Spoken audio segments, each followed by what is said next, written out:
Bonsoir à tous et bienvenue dans Plus d'actu. La Constitution belge sera-t-elle réformée dans les années à venir? Il est impossible aujourd'hui de répondre à cette question. Ça va notamment dépendre des résultats des élections du 9 juin et des négociations qui suivront. Ce qu'on sait en revanche, c'est qu'il y a désormais une liste d'articles ouverts à révision. Alors quels sont ces articles? Pourquoi cela et pas d'autres? Quelles sont les modifications que cela pourrait éventuellement permettre dans notre architecture institutionnelle, dans le fonctionnement de nos institutions? Pourquoi est-ce que c'est important et pourquoi est-ce que c'est si finalement difficile de toucher à la Constitution? C'est notre débat de ce soir.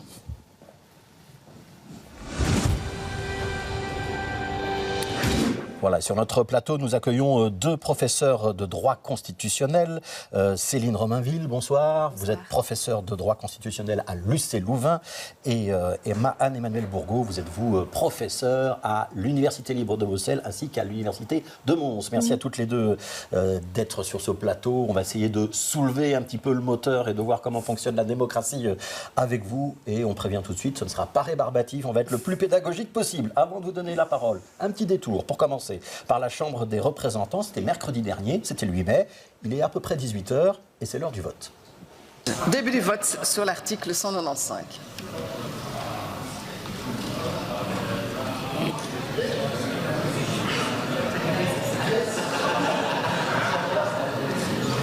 Chacun a-t-il pu vérifier son vote? Fin du vote.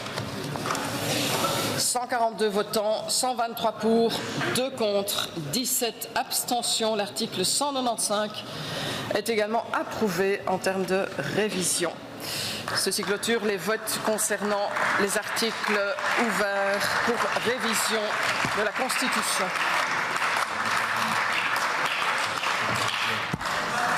C'est la fin de cette session. Je vous souhaite à toutes et tous le meilleur. La séance est levée. La Chambre s'ajourne jusqu'à convocation ultérieure. Merci, chers collègues.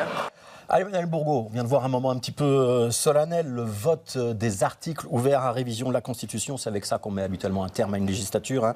Alors, on va tout de suite préciser, ouvrir à révision, ça ne veut pas dire réviser, hein. Les constituants ont voulu une forme de deux étapes, hein. Donc c'est un processus qui ne se fait pas d'un coup de cuillère à peau. Non, en fait, c'est d'ailleurs un processus participatif avant la lettre, parce que les congressistes se sont dit, on va dans un premier temps obliger les gouvernants à crier leur intention de changer ce monument de beauté qu'est la Constitution. Et puis on va aller aux élections pour consulter les électeurs. C'est ça le mécanisme participatif indirect, c'est que normalement, nous tous, on est censés voter aussi en ayant vu ces déclarations de révision. Et ce n'est que dans un second temps, une fois qu'on a donc dégagé des majorités à l'issue des scrutins, que les élus, les gouvernants pourront changer le texte proprement dit. Donc c'est vraiment un mécanisme en deux temps, participatif avant la lettre. Oui, alors ça c'est la théorie. Dans la pratique, c'est peut-être moins évident. Je ne suis pas sûr que tous ceux qui nous regardent ou qui nous écoutent aient vraiment déjà la liste, la dizaine d'articles qui sont ouverts à révision et ce qu'on pourrait en faire. Est-ce qu'il y a quand même une partie du processus qui n'échappe pas un petit peu aux citoyens et des choses qui sont un petit peu opaques dans ces processus de révision? Mais ça c'est certain, parce que de fait, donc, ça devait être un moment exceptionnel. C'est un mécanisme dissuasif. Il y avait cette idée-là aussi parce que... On protège la Constitution, on ne peut pas la changer trop facilement. Voilà, parce que puisqu'on dissout les chambres une fois que les déclarations de révision sont adoptées, ça veut dire que les parlementaires doivent se faire un harakiri, ce qui n'est jamais facile. Et du coup, en fait, on se rend compte qu'en pratique, un mécanisme qui devait rester exceptionnel est devenu habituel parce qu'on a pris l'habitude en fin de législature de terminer les législatures là-dessus. Donc en fait, finalement, le mécanisme qui devait être dissuasif ne l'est pas parce que c'est habituel qu'on termine, c'est devenu un peu la routine. Et du coup, en chemin, c'est perdu aussi la dimension participative parce que, comme vous l'avez dit, qui sait encore que ça doit conditionner aussi notre vote. Alors, Céline Romainville, on précise qu'il faut qu'il n'y a pas un seul vote, en réalité, il y en a plusieurs. La Chambre, le Sénat et le gouvernement fédéral doivent adopter la même liste. C'est vraiment ça l'idée, ça doit être exceptionnel de toucher à notre Constitution? En tout cas, c'était l'idée initiale et j'appuie tout à fait ce qu'Anne-Emmanuelle vient de dire. L'idée, c'était d'avoir un débat démocratique sur les articles ouverts à révision. Et ici, je rejoins tout à fait Anne-Emmanuelle et je la rejoins d'autant plus que le temps laissé au débat constitutionnel est finalement très bref. Parce que la liste des articles ouverts à révision vient d'être adoptée à la Chambre. Elle sera tout prochainement votée au Sénat.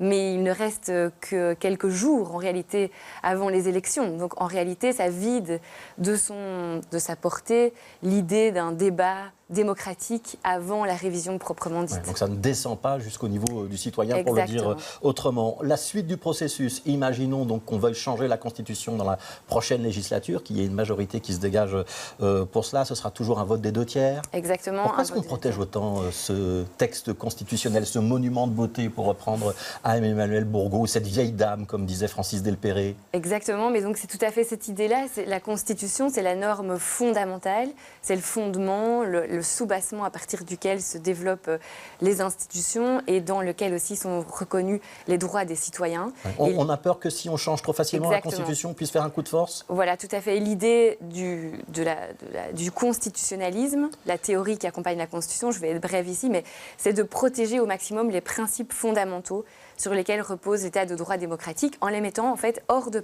portée de majorités changeantes ordinaires, et donc en les bétonnant dans un texte qui ne peut être révisé que de manière beaucoup plus difficile qu'une simple loi. Alors, on ne va pas être trop technique, mais je voudrais quand même un éclaircissement encore technique, il me semble important. On confond parfois la Constitution et les lois spéciales. C'est quoi la différence? Donc la différence, c'est que la Constitution écrite, c'est celle de 1831, qui est régulièrement amendée.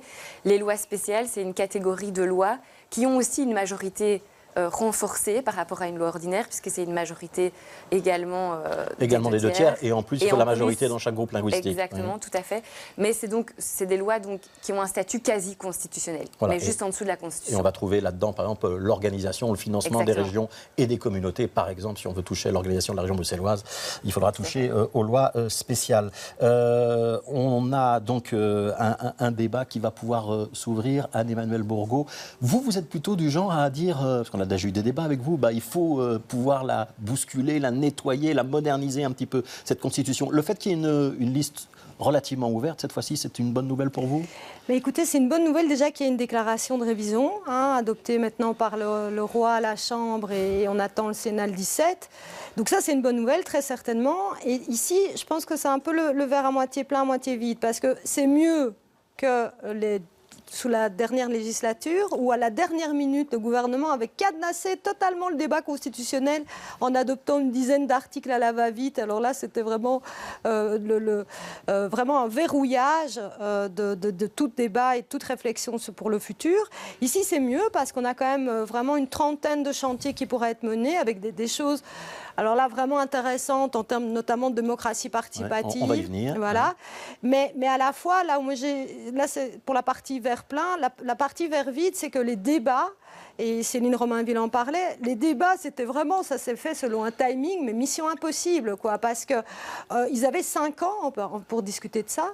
Et ça s'est fait ici entre, je regarde mes notes parce que moi, je n'ai pas la mémoire des chiffres, mais entre le 2 mai et le 17 mai, tout a dû être discuté, négocié au sein des chambres. Et ça, c'est dommage. Ça veut dire que les parlementaires n'ont pas la main et que ce sont les présidents de partis qui se sont arrangés entre eux? Écoutez, en tout cas, ce qui est certain, c'est que ce n'est pas les parlements qui ont eu la main, ça c'est sûr. Il y avait même des commissions prévues sur ce sujet qui ont été annulés. Et ça, je suis désolée, franchement, c'est dommage parce que l'agenda des parlements ne doit pas être fait par le Premier ministre. Ça, c'est quand même une vraie confusion. Et c'est dommage parce que le gouvernement s'est privé d'un savoir-faire, d'un savoir négocier, notamment les nombreux rapports qui ont été remis, je pense par exemple sur la démocratie participative. Finalement, on fait travailler les parlementaires, et notamment les sénateurs qui avaient fait un rapport extraordinaire sur la démocratie participative. Et puis, en bout de course, là, tout doit être ficelé en 10 jours dans les épuisement. Et ça, c'est vraiment dommage. Alors, je vous propose qu'on entre un petit peu dans qu'on soulève le capot, qu'on regarde un petit peu ce qu'il y a, peut-être pas dans le moteur, mais dans le carburant de ces éventuelles révisions à venir. Je vous propose qu'on laisse de côté l'article 195. Je vais te faire un teasing qui n'est pas du tout efficace, mais pour tout à l'heure, et qu'on passe d'autres articles en revue. Céline Romainville, on commence par les 46 et 96. Ça ne dit rien pour tout le monde, mais ce sont la dissolution. Ces articles concernent la dissolution de la Chambre et la nomination des ministres. C'est important parce que ça pourrait permettre de changer la manière dont on forme les gouvernements en Belgique. Oui, donc là, il y a une voie qui est ouverte à un débat constitutionnel. Alors je précise que c'est ouvert, c'est-à-dire que les chambres nouvellement réunies après les élections n'ont pas d'obligation de réviser dans le sens prévu dans cette déclaration de révision. Donc c'est une faculté de réviser la Constitution, mais ce n'est pas une obligation. Et là, effectivement, ce qui est intéressant, c'est qu'on ouvre le jeu à une réflexion sur la manière dont on constitue le gouvernement fédéral. Et on sait ces dernières années, ces dernières décennies, que la formation du gouvernement fédéral est de plus en plus compliqué vu l'évolution du paysage politique. Et donc là, on ouvre le jeu.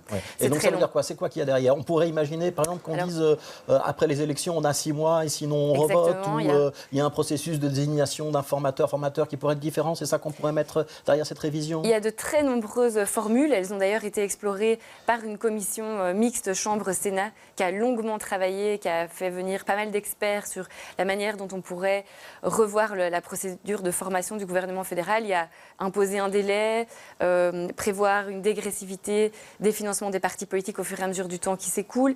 Et une qui est très intéressante, me semble-t-il, c'est reparlementariser le processus. Et là, je m'inscris par rapport à ce que Anne-Emmanuelle vient de dire, reparlementariser le processus de formation du gouvernement en prévoyant, par exemple, une obligation pour les formateurs de venir faire rapport à la Chambre et au Sénat sur l'évolution de la formation du gouvernement, surtout à la Chambre. Voilà, et parlementariser, ça veut dire redonner du pouvoir aux parlementaires. Redonner la main un petit peu, ou prévoir par exemple que les chefs de groupe des formations politiques à la Chambre soient consultés en même temps que les présidents de parti par le roi. Voilà, il y a toute une série de choses que l'on pourrait effectivement, sur lesquelles on pourrait effectivement réfléchir pour rendre moins longue la formation des gouvernements, même si la longueur en tant que telle n'est pas un problème. Un processus de formation lent et long, mais qui aboutit à un bon gouvernement qui est bien parti, c'est peut-être parfois mieux que quelque chose qui est rapidement mené. Donc, ce n'est pas la longueur qui compte, mais c'est le fait de savoir si le processus a été démocratiquement mené et si ça amène à quelque chose de substantiel. Article 48 et article 142, Anne-Emmanuelle Bourgault. 48, c'est le contrôle des élections. 142, c'est la Cour constitutionnelle. Ça, c'est le contrôle des pouvoirs, la vérification des pouvoirs. On explique, aujourd'hui, ce sont les députés eux-mêmes qui valident leur élection. C'est eux qui statuent sur les réclamations. C'est lors de la première séance. Ça pourrait changer. Et il y a beaucoup de rapports qui préconisent de changer, d'ailleurs. En plus, ça doit changer parce qu'on a déjà été condamné suite à un recours du PTB à Strasbourg. Donc, on a été condamné par la Cour européenne parce que, je donne toujours l'exemple, c'est comme si les étudiants devaient s'auto-évaluer à l'examen. Vous ne faites pas ça, vous, dans vos cours? Là, non, je ne fais pas ça. Voilà, non, je ne le fais pas. Ou m'auto-évaluer aussi, parce qu'il n'y a pas que les étudiants. Vous voyez, je veux dire, moi, je suis évaluée par mes étudiants et eux, ils sont évalués par moi. Et donc, à juste titre, cette idée que les élus, nouvellement élus, valident leur propre pouvoir, eh bien, ça a été considéré comme non acceptable par la Cour européenne. Donc ça pourrait aussi changer si le législateur décide. Si le constituant le décide. Si le constituant le décide. Il y a un article 7 bis, ça concerne le climat. Il y a aussi toute une réflexion sur le Sénat. Est-ce que dans la prochaine législature, le Sénat se fera harakiri? Écoutez, moi, je crois que je vais créer l'association des amis du Sénat, parce que, franchement, il faut faire quelque chose sur cette institution qui a une histoire vraiment très important dans notre histoire constitutionnelle. Il n'a pas été très visible lors de cette dernière législature. Depuis la dernière réforme, le Sénat, on en parle de moins en moins.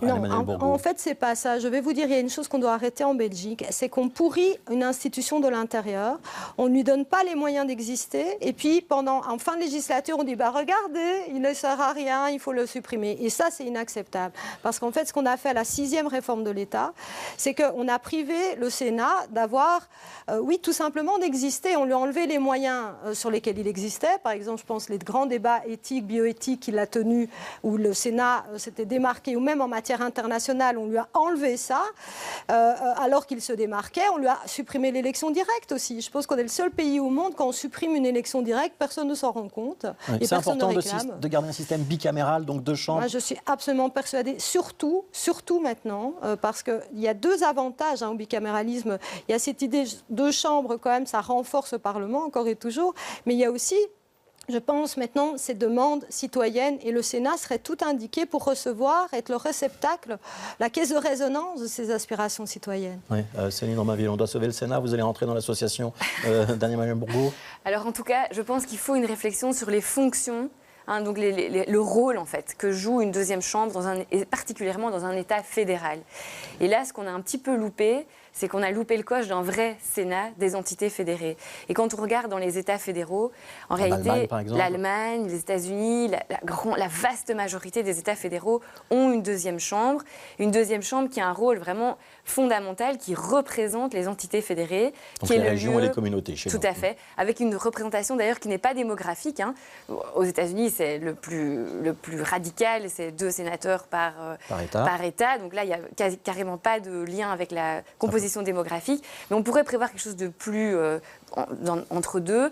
Mais en tout cas, reconnaître au Sénat qu'il joue certaines fonctions importantes dans un État fédéral, notamment le dialogue entre entités, et également une fonction très importante, souvent passée sous les radars, c'est le contrôle de la coopération. Tous les gouvernements coopèrent, plus ou moins bien, on le voit aujourd'hui au Carrefour Léonard, mais le problème, c'est qu'ils ne sont pas responsables devant personne de la coopération qu'ils mènent ou qu'ils ne mènent pas entre eux. Et il faut à un moment donné une assemblée devant laquelle se tient responsable la question de la coopération. Et ça pourrait être le Sénat. Une autre fonction aussi du Sénat, dans les autres États, c'est la rediscussion, c'est la délibération en fait, la redélibération, remettre sur le métier on réexamine ce qui a été voté dans la première assemblée. Exactement, et refaire une discussion sous un angle nouveau. Pourquoi pas en faisant entrer des citoyens, comme l'a dit Anne-Emmanuelle. En tout cas, avant de faire harakiri sur le Sénat, ce sera peut-être intéressant de regarder quels sont les rôles dans un État fédéral démocratique qui ne sont pas pris en charge par une seule chambre. Voilà, et peut-être écouter les constitutionnalistes là-dessus. On dit ça, on dit rien. Je vous propose qu'on retourne à la Chambre. On va écouter Sander Lones, c'est le chef de groupe de la NVA. On est toujours le 8 mai. Et il explique pourquoi son groupe, qui appartient à l'opposition, a quand même décidé de voter avec la majorité sur ces articles ouverts à révision. Nous allons voter pour. Cela ne signifie pas que nous votons tout dans tous les amendements, mais nous pensons que le débat doit se faire sur tout. Il y a certains partis qui font des propositions qui, selon nous, sont tout à fait hallucinants, mais je crois qu'il faut en débattre au Parlement également lors de la prochaine législature, c'est-à-dire que notre comportement de vote ne peut pas être interprété comme un accord quant au contenu de ces amendements, mais c'est un accord quant à la procédure, le fait que tout doit être débattu. Il faut même aller plus loin, c'est-à-dire que nous voulons tout simplement revoir toute la Constitution. Merci beaucoup.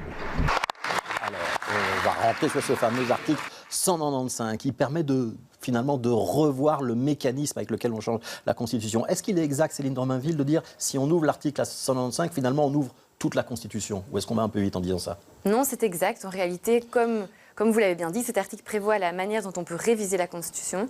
Et ce que l'on a fait lors de la dernière réforme de l'État, c'est, au lieu de modifier cette procédure, c'est d'insérer une exception qui prévoyait que pour ce cas-ci, on pouvait réviser n'importe quel article de la Constitution. Donc en fait, en mettant l'article 195 ouvert à révision, ça veut dire qu'on peut réviser toute la Constitution. Alors on vient d'entendre Sander Lones pour la NVA. On comprend déjà un petit peu ce qu'il veut. Donc lui, c'est régionaliser un maximum de compétences, revoir de fond en comble la Constitution. Est-ce que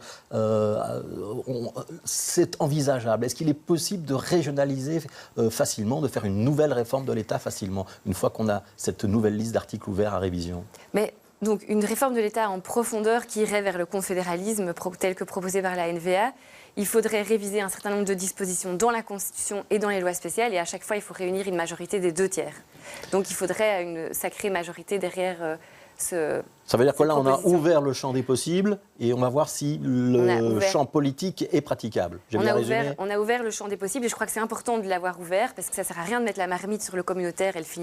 Ça finit toujours par bouillir, par sortir par d'autres manières.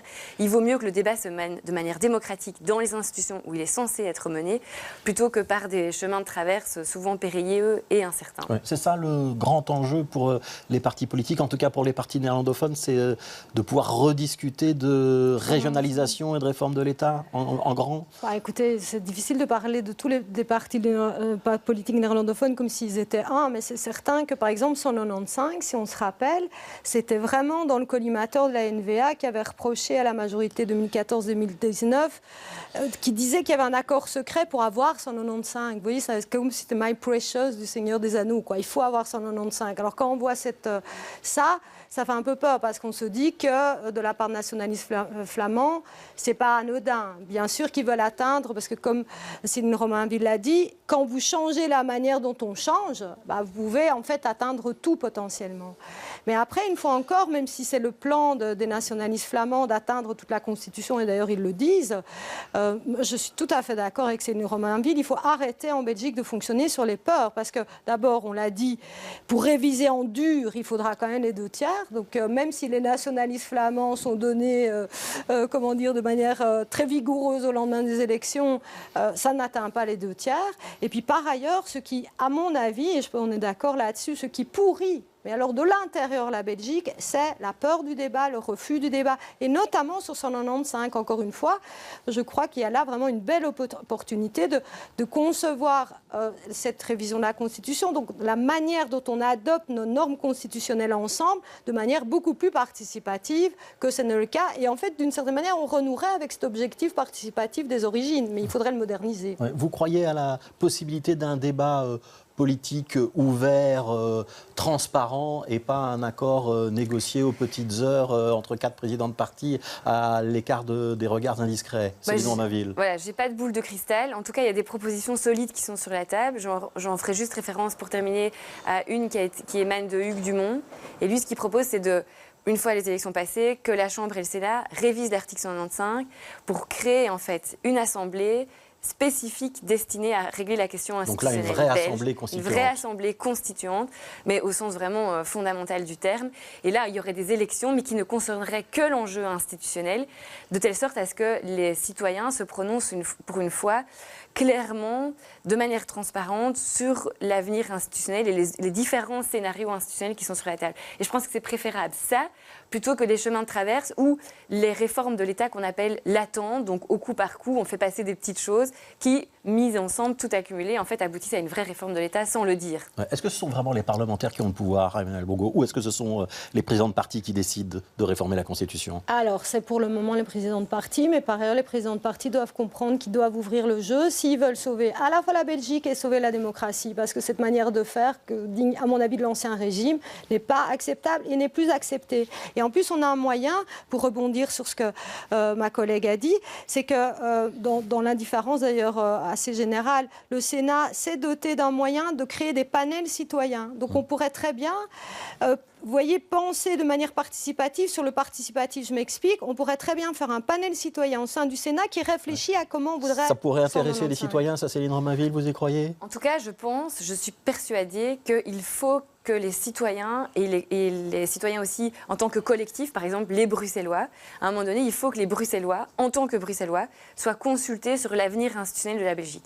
La Belgique ne peut pas évoluer au niveau de ses institutions sans que les citoyens ne soient pas à un moment donné consultés sur ce point-là très précisément.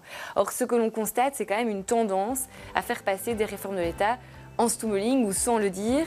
Et ça, c'est le danger, en particulier pour les Bruxellois, parce que quelque part, ils seront pris en otage de négociations, de jeux institutionnels qui les dépasseront. Et si on ne prévoit pas une procédure qui les fait parler vraiment en tant qu'entité, on risque de passer au-dessus de leur voix. À défaut de leur donner déjà la parole, on a en tout cas essayé de les informer et d'attirer un petit peu l'attention sur ces enjeux ce soir. Merci Céline Romainville, donc professeure de droit constitutionnel à l'UC Louvain, Anne-Emmanuel Bourgault, professeur de droit constitutionnel aussi à l'ULB et à l'Université de Mons. Merci à toutes les deux. Demain, on restera dans un climat universitaire et on s'interrogera sur cet esprit de contestation qui souffle parfois dans les universités. On en parlera avec Abraham Franzen, il est sociologue, professeur à l'université UC Louvain-Saint-Louis, comme on doit dire maintenant, et Marc Abramovic, qui était lui étudiant militant à l'ULB dans les années 60, en 68 précisément. Puis demain matin, on aura aussi un ancien recteur, candidat pour le Parti Socialiste aux prochaines élections, c'est Yvan Angler, qui sera mon invité demain à 8h15. Continuez à bien vous informer et à demain.